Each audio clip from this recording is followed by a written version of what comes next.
To check heart rate on the Redmi Note 14s, let me quickly show you how you can do this. First of all, you will have to go into the settings, and from here you have to scroll all the way down and go for additional settings. As you are here, you have to scroll down again and you will be able to find heart rate.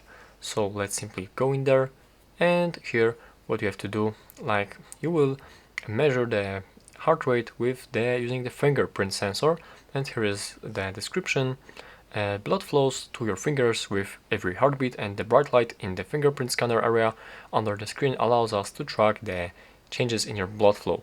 So let's simply press start, and we have to allow the permissions for this application, and now we have to cover the icon with the finger, and let's put it right here.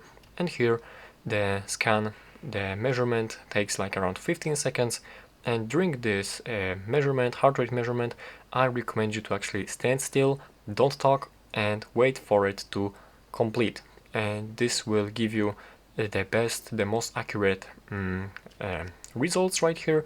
My current result is this one right here, but since I was talking, it might be a little bit different, it might be mistaken. So once again, I recommend you, while during this heart rate measurement, I recommend you to actually stand still and don't talk, and you will have the most accurate results right here.